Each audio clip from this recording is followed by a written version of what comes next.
പാഠം 704. തമിഴ്നാട്ടിൽ നിന്ന് ഒരാത്മാവ്.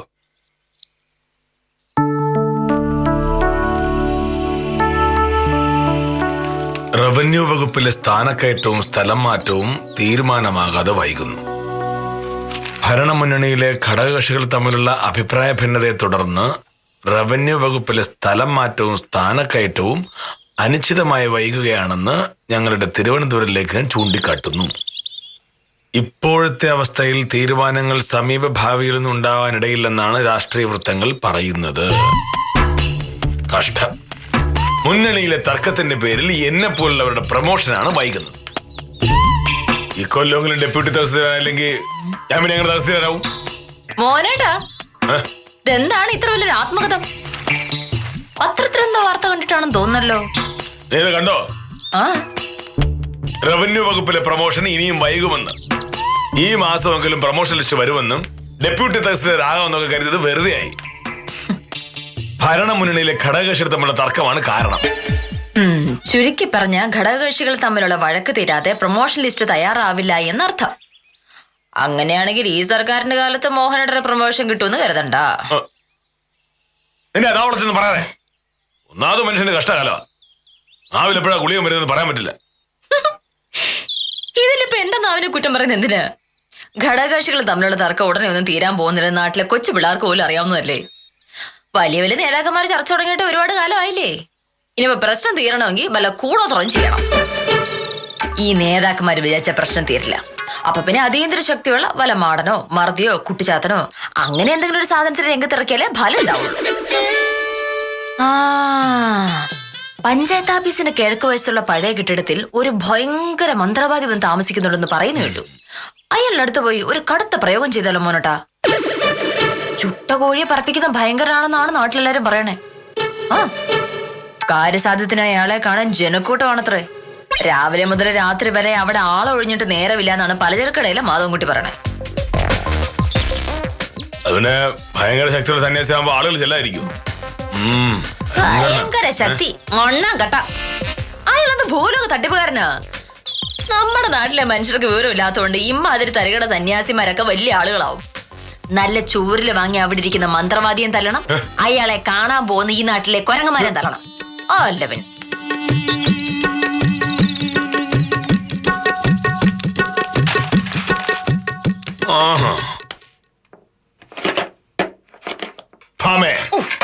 പലവട്ടം ഞാൻ നിന്നോട് പറഞ്ഞിട്ടുണ്ട്, നിനക്കറിയാത്ത കാര്യങ്ങളിൽ അഭിപ്രായം പറയരുത് എന്ന്. നിന്നെയും എന്നെയും പോലുള്ള സാധാരണ മനുഷ്യർക്ക് മനസ്സിലാക്കാൻ പറ്റാത്ത ഒരുപാട് കാര്യങ്ങൾ ഈ ലോകത്ത് നടക്കുന്നുണ്ട്. അതൊക്കെ തെറ്റാണ് എന്ന് എങ്ങനെ പറയും? എന്റെ ബുദ്ധിക്കും യുക്തിക്കും തെറ്റാണ് എന്ന് തോന്നുന്ന ഒരു കാര്യവും ഞാൻ സമ്മതിച്ച് തരില്ല മോനേട്ടാ. പഞ്ചായത്ത് ഓഫീസിനടുത്ത് താമസിക്കുന്ന ആ മന്ത്രവാദി ഒരു തട്ടിപ്പുകാരനാണ് എന്നുള്ള കാര്യത്തിൽ എനിക്ക് ഒരു സംശയവും. നമ്മുടെ നാട്ടിൽ നീ ഒഴികെയുള്ള സകല ആളുകളും അദ്ദേഹത്തെ പറ്റി പറയുന്നതൊക്കെ നല്ല അഭിപ്രായങ്ങളാണ്. കഴിഞ്ഞ ഒരാഴ്ച കൊണ്ട് എത്ര പേരുടെ പ്രശ്നങ്ങളാണ് അദ്ദേഹം പരിഹരിച്ചതെന്ന് അറിയാമോ? ആ മനുഷ്യനെ നേരിൽ കണ്ട എല്ലാവർക്കും അദ്ദേഹത്തെ വിശ്വാസമാണ്. നീ ആളെ കണ്ടിട്ടില്ല, പറഞ്ഞു കേട്ട അറിവ് മാത്രം വെച്ച് നീ ആളെ കുറ്റം പറയരുത്.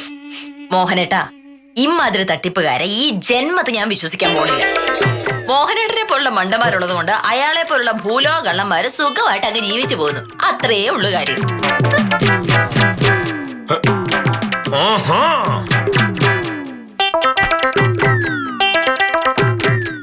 ടൗണിൽ വർക്ക്ഷോപ്പ് നടത്തുന്ന ഭാസ്കരൻ നിനക്കറിയാമല്ലോ. ഭാസ്കരൻ സർക്കാർ ജോലിക്ക് ശ്രമിക്കാൻ തുടങ്ങിയിട്ട് വർഷങ്ങളായി. ഇതുവരെ പരീക്ഷ എഴുതിക്കൊണ്ടിരുന്ന അല്ലാതെ ഒരു ജോലിയും കിട്ടിയിട്ടില്ല. ഒരാഴ്ച മുമ്പ് ഈ സിദ്ധനെ കണ്ട് ഒരു ചരട് ജപിച്ച് കയ്യിൽ കെട്ടിയതേ ഉള്ളൂ. ഭാസ്കരന് PSC വഴി നിയമന ഉത്തരവ് വന്നു. അത് നീ അറിഞ്ഞായിരുന്നോ? ഈ സിദ്ധനെ കണ്ടില്ലായിരുന്നെങ്കിലും PSCയുടെ ഉത്തരവ് ഭാസ്കരന് കിട്ടിയനെ. തിരുവനന്തപുരത്ത് അയച്ച കടലാസ് കാന്തല്ലൂരിന്ന് എത്തണ്ടേ? ബേക്കർ നടത്തുന്ന പുഷ്കരൻ ഒരു ലോട്ടറി എടുത്ത് ആ ലോട്ടറി സിദ്ധനെ കൊണ്ടു കാണിച്ചു. അദ്ദേഹം എന്തോ വിശേഷാൽ പൂജ നടത്തി തിരിച്ചു കൊടുത്തു. മെനിഞ്ഞാന്ന് 20,000 രൂപയാണ് പുഷ്കരൻ ലോട്ടറി അടിച്ചത്. ലോട്ടറി അടിപ്പിക്കാനുള്ള സാമർഥ്യം ഉണ്ടായിരുന്നെങ്കിൽ ഒരു ഓണം ബമ്പർ എടുത്ത് സിദ്ധൻ തന്നെ പൂജ നടത്തി കയ്യിലെങ്ങ് വെച്ചാ പോരായിരുന്നു. 7 കോടി രൂപയായിരുന്നു ബബ്ബർ. അതടിച്ചാ പിന്നെ ഇങ്ങനെ നാട്ടുകാരെ പറ്റി ജീവിക്കേണ്ടി വരുമായിരുന്നു. നീ തർക്കിക്കാൻ വേണ്ടി ഇതും പറയും ഇതിനപ്പുറം പറയും.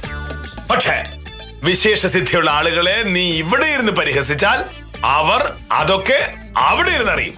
യ്യോ, മനസ്സറിഞ്ഞ് അവർ വല്ലതും ചെയ്താ എന്താ ഉണ്ടാകുന്ന ഇപ്പൊ പറയാൻ പറ്റില്ല. അതുകൊണ്ട് നിന്റെ ഈ അഹങ്കാരം നിർത്തുന്നതാണ് നല്ലത്. ഇല്ലെങ്കിൽ നീ ഈ കാണിക്കുന്ന ധിക്കാരത്തിന്റെ ഫലം ഞാൻ കൂടി അനുഭവിക്കേണ്ടി വരും. മോഹനേട്ടനെ പോലെ വിദ്യാഭ്യാസവും വിവരമുള്ള ആളുകൾ പോലും ഇത്തരക്കാരെ വിശ്വസിക്കാൻ തുടങ്ങിയിട്ടുണ്ടെങ്കിൽ പിന്നെ സാധാരണക്കാരുടെ കാര്യം പറയണോ? സത്യത്തിൽ നമ്മുടെ നാട്ടിൽ ഏറ്റവും വലിയ ശാപം ഇമ്മാതിരി ഭക്തി തട്ടിപ്പുകാരാ. ഇമ്മാരെയൊക്കെ നാട് കടത്താതെ ഈ നാട് ഒരിക്കലും നന്നാവാൻ പോകും. ആ, ഉത്തമനെത്തിയില്ല. ആ തരികട സിദ്ധന്റെ വിശേഷങ്ങൾ വല്ലതും പറയാനുണ്ടെങ്കിൽ നേരെ ഉത്തമനെടുത്ത് പോയി പറഞ്ഞു. ഇതൊക്കെ ഉത്തമൻ വിശ്വസിക്കും. എന്റെ അടുത്ത് ഇത് ചെലവാകൂല. നീ ഇതൊക്കെ അനുഭവിക്കും പഠിച്ചോളൂ. സാറേ,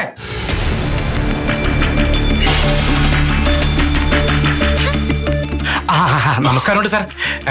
എന്തായി ഉത്തമ, ആളെ കണ്ടോ? പിന്നെ കാണാതെ. രാവിലെ ഒരു 7-7:30 മണിയാകുമ്പോ അവിടെ ആൾക്കാരൊക്കെ വന്നു തുടങ്ങി.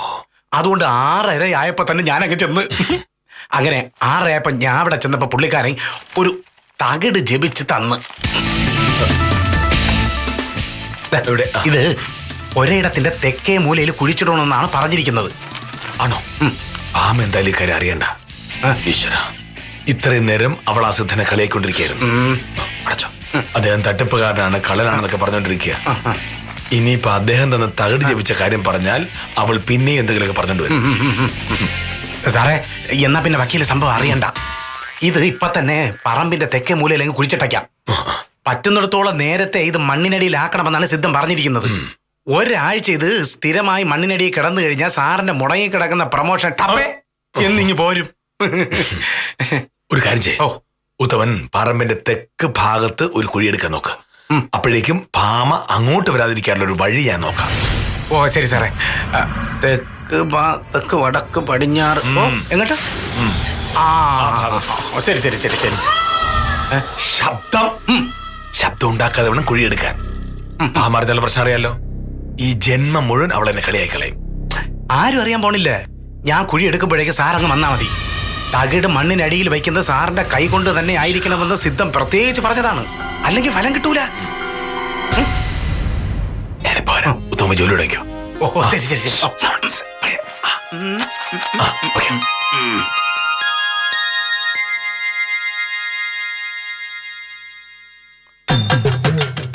നീ എന്റെ ഷർട്ടൊക്കെ തെച്ചു കഴിഞ്ഞോ? കഴിഞ്ഞു. ഇനി മുണ്ടുകൂടെ തേച്ചാ മതി. നീ ഒരു 2 ഷർട്ട് മുന്നോട്ട് തേച്ച് വെക്ക്. അതെന്തിനാണ്? നാളെ ചിലപ്പോ കറണ്ട് കാണില്ലെന്ന് പറയുന്നത് കേട്ടു. രാവിലെ എഴുന്നേക്കുമ്പോ കറണ്ടിലേക്ക് എന്ത് ചെയ്യും? അല്ലെങ്കിൽ തന്നെ ഇസ്തിരിപ്പെട്ട് ചൂടായിരിക്കുമ്പോ കുറച്ചധികം തേച്ച് വെച്ചാ എന്തുമാത്രം വൈദ്യുതി ലാഭിക്കാൻ പറ്റും.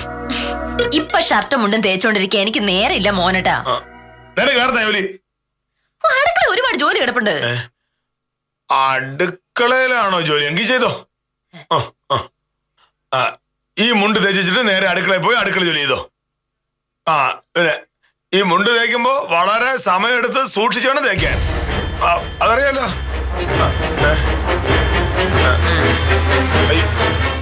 ഏത് ചുളുക്ക് പറഞ്ഞില്ലേ മാമേ? ഇത് ഇവിടുത്തെ തേച്ച് നോക്കിയേ. തേച്ച് നോക്കിയോന്നൂടാ. മനുഷ്യനോട് ഇരട്ടപ്പെടി തന്നോളൂ. എങ്ങനെ എന്നെ കഷ്ടപ്പെടുത്താന്ന് ആലോചിച്ചോണ്ടിരിക്കാൻ തോന്നുന്നു മോഹനേട്ടൻ.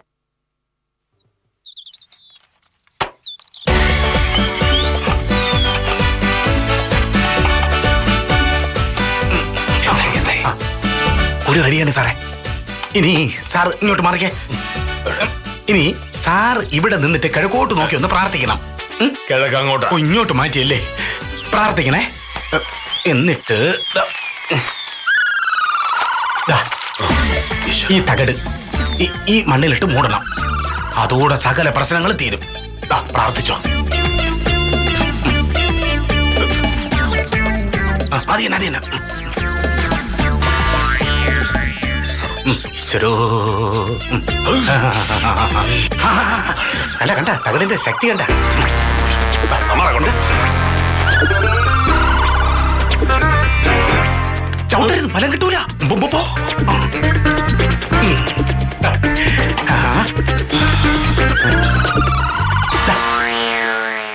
സാറേ, ഇനി ചില കാര്യങ്ങൾ സിദ്ധം പറഞ്ഞിട്ടുണ്ട്.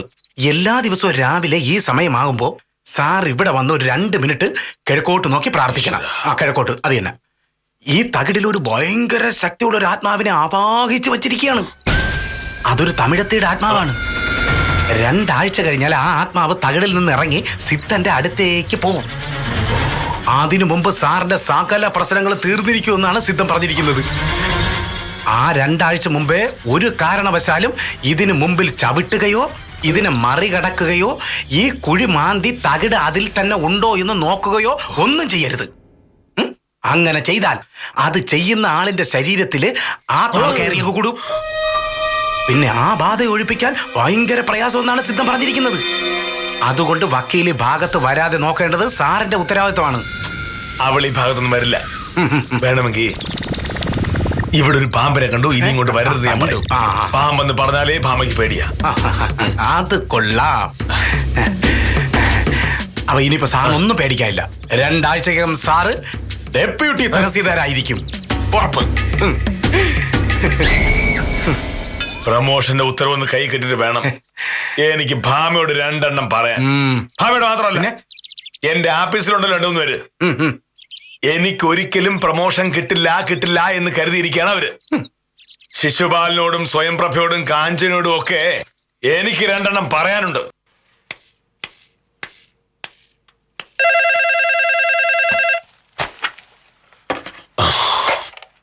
ഹലോ. മോനേട്ടാ, ഞാനാ. എന്താണ് കാര്യം? അതെ, ഇവിടെ ഒരു ഭയങ്കര സംഭവം ഉണ്ടായി. നമ്മുടെ പറമ്പില് ഇന്നലെ രാത്രി ആരോ കേറിയിട്ടുണ്ട്. ആ തെക്ക് വശത്തെ മൂലയില്ലേ, അവിടെ പാമ്പ് കാണും, അങ്ങോട്ട് പോകണ്ടെന്ന് മോഹനേട്ടൻ പറഞ്ഞതുകൊണ്ട് ഞാൻ വെറുതെ ഒന്ന് അവിടെ വരെ പോയി നോക്കി. അപ്പൊ ഏതാ അവിടെ മണ്ണളി കിടക്കുന്ന മോഹനേട്ടാ. ആരോ എന്തോ കുഴികുത്തി മൂടിയതാണെന്ന് മനസ്സിലായത് കൊണ്ട് ഞാൻ ശ്രദ്ധിച്ചു നോക്കി. കുഴികുത്തി മൂടിയത് തന്നെയായിരുന്നു. ഞാൻ ആ കുഴി മാന്തി നോക്കി.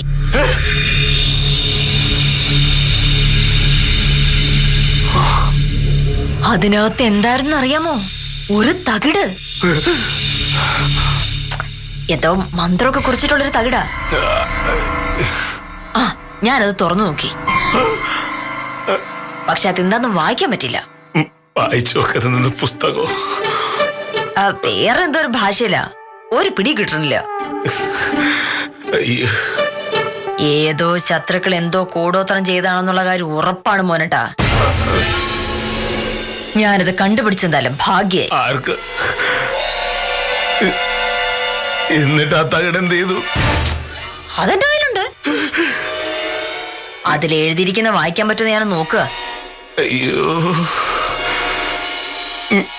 നീ അതിൽ തൊട്ടോ? തൊടുക മാത്രല്ല, അത് നോക്കുകയും ചെയ്തു. സാധനം ഇവിടെ വെച്ചിട്ടുണ്ട്. മോഹനേട്ടൻ വൈകിട്ട് വരുമ്പോ ഞാനത് കാണിച്ചു തരാം. എന്തായാലും ഇത് ചെയ്തയാളൊന്ന് കണ്ടുപിടിക്കണമല്ലോ മോഹനേട്ടാ. അതിനെന്താ ഒരു വഴി? അതുവരെ നീ ജീവിച്ചിരിക്കോ? ഈശ്വര, ഒരു വഴിയില്ല.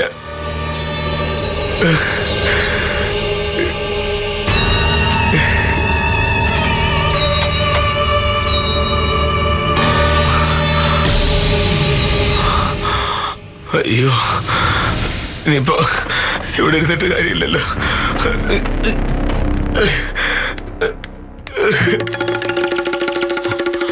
ഈശ്വര,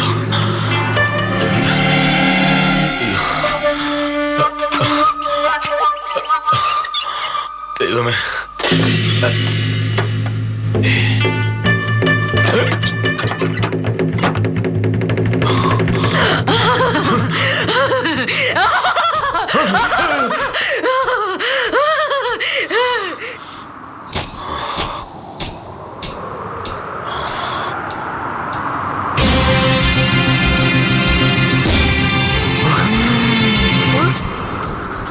ആത്മാവ് കയറി. ഈശ്വര,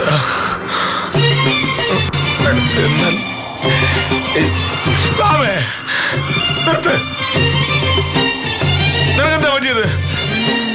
നീ എന്തിനാ ഡാൻസാ കളിക്കുന്നത്? ബാബേ, ഞാൻ പറയുന്നത് കേക്ക്. ആ തകടെടുത്തെന്ന് അറിഞ്ഞപ്പോഴേ ഞാൻ വിചാരിച്ചതാ. നീ എന്തിനാ അതെടുത്തത്? ഈശ്വരാ, എന്റെ പ്രമോഷന്റെ കാര്യത്തിന് ഞാൻ അതവിടെ കുഴിച്ചിട്ടതല്ലേ? யார் நீ?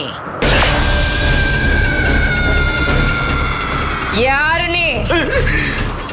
என் வீட்டுக்குள்ள நுழைஞ்சு வந்து என்னோடு பேசுவதற்கு நீ யாரு? അവൻ എന്തൊക്കെ പറയുന്നേ? தெரியாதா? தெரியாதா? உனக்கு தெரியாதா? நான் என்ன சொன்ன உனக்கு தெரியாதா? அயோக்கிய நாயே! உனக்கு எவ்வளவு தைரியம் இருந்தா என் கண் முன்னாடி வந்து நிப்ப? എന്തെങ്കിലും പറഞ്ഞാൽ എനിക്ക് മനസ്സിലാകുന്ന ഭാഷ പറയണം. ഞാൻ തമിഴൊന്നും പഠിച്ചിട്ടില്ല. കോളേജ് പഠിച്ചിരുന്നപ്പോ ഊട്ടി പോയപ്പോ അവിടെ കേട്ട തമിഴ് എനിക്കറിയാവൂ. உனக்கு எப்படி தமிழ் தெரியும்? உனக்கு தமிழ் தெரியாத, மலையாளம் தெரியாத, ஒண்ணுமே தெரியாத. பெரிய ஆபீசர் நினைச்சு கலெக்டர் மாதிரி நடந்தா எப்படி பெரிய ஆகும்? ஆவாது. நீ ஒண்ணுமே ஆவாது. അയ്യോക്കെ നായ. നായ എന്ന് പറഞ്ഞ പട്ടിന്നല്ലേ മലയാളത്തില്? உனக்கு பேச வேணும். சொல்ல. என்ன நீ ஆட விட மாட்டே? இப்ப நேரம் 11. இந்த நேரம் எனக்கு டெய்லி டான்ஸ் பிராக்டிஸ் பண்ண நேரம். നീ വെളിയെ പോ. നീ എന്നോ സ്വന്തം ഭർത്താവിന്റെ മുഖത്ത് നോക്കി നീ എന്ന് വിളിക്കുന്നത്? നീ ഏത് ഭാര്യ?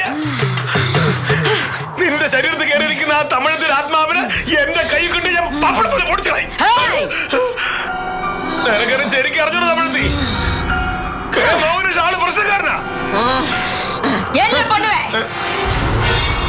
நீ என்ன பண்ணுவே? நீ உனக்கு என்ன பண்ண முடியும்? ஒண்ணுமே முடியாது. ஒண்ணுமே முடியாது. എന്റെ ദൈവമേ. எங்க? ഞാൻ ഇവിടെ ഉണ്ടല്ലോ. இனி இங்க பேசி டைம் வேஸ்ட் பண்ணாத. நீ போ. வெளியே போ. എന്റെ ദൈവമേ.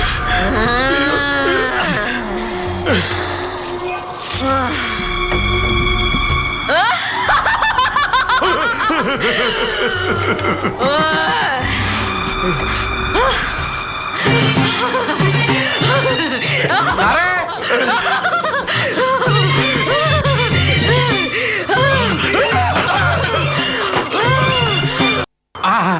നമസ്കാരമുണ്ട് സാറേ. സാർ ഇതുവഴി പാഞ്ഞു പിടിച്ച് ഓടുന്നെന്ന് പലവഞ്ചരക്കടയിലെ മാധവൻകുട്ടി പറഞ്ഞതുകൊണ്ടാണ് ഞാൻ ഇങ്ങ് ഓടിപ്പിടിച്ച് വന്നത്. എന്തുപറ്റി സാറേ? ആഫീസിൽ നേരെ ഇറങ്ങിയ എന്ത് പറഞ്ഞെത്തുമാ ആ തകട് വലിയ കുഴപ്പമായി. അത് കുഴിയിൽ നിന്നെടുത്തു. എന്റെ പൊന്ന് സാർ, അതിലൊരു പ്രശ്നമില്ല. ആ സിദ്ധനെ ഒരു ഭൂലോക തരികിടയാ. ശരിക്കുള്ള അവന്റെ പേര് ചെതുമ്പല് ഷാജി എന്നാണ്. 4 കേസിൽ പിടികിട്ട പുള്ളിയായിട്ട് മുങ്ങി നടക്കുകയായിരുന്നു. കൂടോത്രത്തിന്റെ മന്ത്രവാദത്തിന്റെ പേരിൽ ആളുകളെ പറ്റിക്കലാണ് ഇയാളുടെ പ്രധാനപ്പെട്ട പരിപാടി. പോലീസ് അവനെ അങ്ങ് പൊക്കി. ആണ് സാറേ. 1 മണിക്കൂർ മുമ്പ് പോലീസുകാർ വന്ന് അവനെ പൊക്കിയെടുത്തോട്ട് പോയി. നാട്ടുകാരുടെ മുമ്പിൽ വെച്ച് അവന്റെ ചെവിക്കല്ല് കണക്കാക്കി 2 കൊടുക്കുകയും ചെയ്തു. അയാൾ അങ്ങനെ തരികടയൊന്നുമല്ല. ആ തകടിലുണ്ടായിരുന്ന തമിഴത്തിയുടെ ആത്മാവ് ഭാമയുടെ ശരീരത്തിൽ കയറി. അവളിപ്പോ മുഴുവൻ തമിഴാ പറയുന്നത്. തമിഴാ? എന്ത്?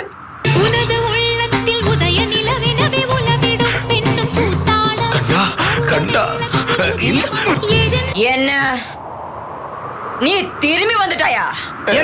என்ன புய்யு? உனக்கு என்ன நல்லா தெரியாது. இனி என் கண் முன்னாடி வந்தா உன்னை கொன்ன உன் ரத்தத்தை நான் குடிப்பேன். അയ്യോക്കെ നായേ. ഈ ഡയലോഗ് ഞാൻ ഇവിടെ കേട്ടിട്ടുണ്ടല്ലോ. കേട്ടതായിരിക്കും. ഉനക്ക് എന്നെ വേണോ? നീ തമിഴ് മനസ്സിൽ നിർത്തി എന്താ സംഭവിച്ചെന്ന് പറ. ഞാൻ എന്റെ മോഹനൻ ചേട്ടനാ. നീ ആര്? എന്നെ ഇങ്ങേന്ന് എങ്കേയും പോക വിടാമ ഇങ്ങേ വെച്ചിരിക്കുന്നത് എതുക്കാന്ന് എനിക്ക് തെരിയോ. ആനാ ഒന്നുമേ നടക്കാതെ. இன்னைக்கு துர்காஷ்டமி. உனக்கு எவ்வளவு தைரியம் இருந்தே இன்னைக்கு என் கண் முன்னாடி வந்து நிப்ப? அழகு நாய.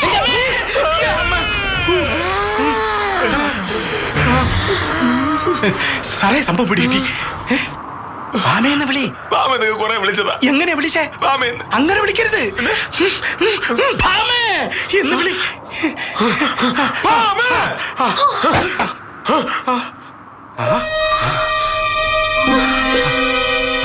കണ്ട കണ്ട കണ്ട. മോനേട്ടാ, അയ്യോ, ഞാനെന്തോ എന്താ പറഞ്ഞത്? കണ്ട കണ്ട കണ്ട എന്ത് കണ്ട. പറഞ്ഞെന്നാ? ഞാൻ എന്തോ പറഞ്ഞു. മോനേട്ടാ പറ, ഞാൻ എന്താ പറഞ്ഞത്? എന്നെ നായെന്നങ്ങ് വിളിച്ചു. എന്നെ എന്നെ ആദ്യം ചോദിച്ച്. കണ്ട കണ്ട. സാറിന് വന്നേ, ഒരു കാര്യം പറഞ്ഞിട്ട് വാ. എന്ത്? ഇങ്ങോട്ട് വാ എന്റെ പൊന്ന് സാറേ, ഇങ്ങോട്ട് വാ. വാ. വാ. വാ. ഇങ്ങോട്ട് വാ. ഉത്തമ, മാമയ്ക്ക് എന്താ പറ്റിയത്? അത് തമിഴത്തിയുടെ ആത്മാവ് അവളുടെ ശരീരത്തിൽ കയറിയിരിക്കുക. ആത്മാവ് മാങ്ങാ തൊലി. എന്റെ പൊന്ന് സാറേ, സാറിന് ഇതുവരെ കാര്യം മനസ്സിലായില്ലേ? എന്ത് കാര്യം? അതങ്ങനെ മനസ്സിലാവാനാണ്. ഇടയ്ക്കെങ്കിലും പോയി ഒരു സിനിമ കാണണം. സാർ അവസാനം കണ്ടത് ചെമ്മീൻ സിനിമയില്ലേ? അതിനുശേഷം മലയാളത്തിൽ ഒരുപാട് സിനിമ ഇറങ്ങി. സിനിമയുടെ കാര്യം ഇവിടെ പറഞ്ഞെന്തിനാ? സാറേ സാറേ സാറേ സാറേ മണിച്ചിത്ര താഴ്ന്ന സിനിമയിൽ ശോഭന പറഞ്ഞ ഡയലോഗാണ് വക്കീൽ ഇത്രയും നേരം പറഞ്ഞുകൊണ്ടിരുന്നത്. ഗംഗ എന്ന കഥാപാത്രത്തിന്റെ ശരീരത്തിൽ നാഗവല്ലിയുടെ ആത്മാവ് ഇങ്ങനെ അങ്ങ് കയറുന്നതാണ് ആ സിനിമയുടെ കഥ. ആ ഡയലോഗൊക്കെ കാണാതെ പഠിച്ച് വക്കീല് സാറിനെ കളിയാക്കിയതാണ് നമ്മളിപ്പോ കണ്ടത്. എങ്ങനെ ഉണ്ടായിരുന്നു ഉത്തമ? വക്കീല് അഭിനയം അങ്ങ് കലക്കി. Thank you. സത്യം പറഞ്ഞ വക്കീല് പണി നിർത്തിട്ട് സിനിമ കഴിഞ്ഞാൽ ദേശീയ അവാർഡ് ഈ വീടിന്റെ അലമാരയിലിരിക്കും. ചുമ്മാ. എന്റെ പൊന്നെ, അത്രയ്ക്ക് ഭയങ്കര അഭിനയല്ലായിരുന്നു. രാവിലെ മോഹനേട്ടൻ വന്ന് മുണ്ട് പതുക്കെ തെച്ചാ മതി, അത് കഴിഞ്ഞ് അടുക്കള ജോലി മുഴുവൻ തീർക്കണം എന്നൊക്കെ പറഞ്ഞ നിമിഷം തന്നെ എനിക്ക് അപകടം മനസ്സിലായതാ. ലോഹിമാര് രണ്ടുപേരും കൂടി കുഴി കുഴിച്ച് തകിട് കുഴിച്ചിടുന്നതും തമിഴ്ത്തിയുടെ ആത്മാവിന്റെ കഥ പറയുന്നതുമല്ല ഞാൻ കാണുകയും കേൾക്കുകയും ചെയ്തിരുന്നു. അവന് എന്നെ പ്രൊമോഷൻ ചെയ്യാൻ വേണ്ടി ചെയ്തല്ലേ? പ്രൊമോഷൻ താമസിച്ച് ആരായാലും അങ്ങനെയൊക്കെ ചെയ്യും. വക്കീലെ, ആ സിദ്ധനെ പോലീസ് പിടിച്ചോണ്ട് പോയി. അത് പറയാനാണ് ഞാൻ വന്നത്. അയാളെ ഒരു ഭൂലോക തട്ടിപ്പുകാരനായിരുന്നു. ആയിരിക്കുമല്ലോ ഉത്തമ. ഇമ്മാതിരി തരികട സിദ്ധന്മാരെ മന്ത്രവാദികളൊന്നും വിശ്വസിക്കരുതെന്ന് എത്ര പ്രാവശ്യം പറഞ്ഞാലും മോഹനേട്ടൻ കേൾക്കില്ല. അപ്പൊ പിന്നെ ഇങ്ങനെയൊക്കെ ഇരിക്കും. അപ്പൊ പിന്നെ ഞാൻ ഇറങ്ങട്ടെ വക്കീലെ? അഭിനയുണ്ടല്ല, തകർത്ത് കളഞ്ഞ്. സാറേ, ശരി സാറേ, കാണാം നാളെ എങ്ങാനും. പേടിച്ചു പോയോ? പേടിയായിരിക്കോ? ഭയങ്കര തമിഴല്ലേ നീ പറഞ്ഞത്? വിദ്യാലക്ഷ്മിക്ക് തമിഴ് അറിയാം. അവരോട് ചോദിച്ച് എഴുതിയെടുത്ത് ഞാൻ പഠിച്ചതാ. എങ്ങനെ ഉണ്ടായിരുന്നു? ഞാൻ കട്ടിലെങ്ങനെ ഒറ്റയ്ക്ക് പോക്കി? അതിന് വലിയ വെയിറ്റ് ഒന്നും ഉണ്ടായിരുന്നില്ല. എന്നാലും കുറച്ച് ഞാൻ കഷ്ടപ്പെട്ടു. 5-6 പ്രാവശ്യം റിഹേഴ്സൽ നടത്തിയിട്ടല്ലേ ഞാൻ മോഹനേട്ടർ ഫോൺ ചെയ്തത്. അയ്യോ, ഇനിങ്ങനെ നിന്നാ മതി, ഓഫീസ് പോണ്ടേ? മേലിൽ ഇങ്ങനത്തെ കളിയൊന്നും വേണ്ട, മനുഷ്യൻ പേടിച്ചു. മോഹനേട്ടൻ ഈ അന്ധവിശ്വാസം എല്ലാം കളഞ്ഞ ഞാൻ ഒന്നും ചെയ്യില്ല. ഇന്നേക്ക് ദുർഗാഷ്ടമി.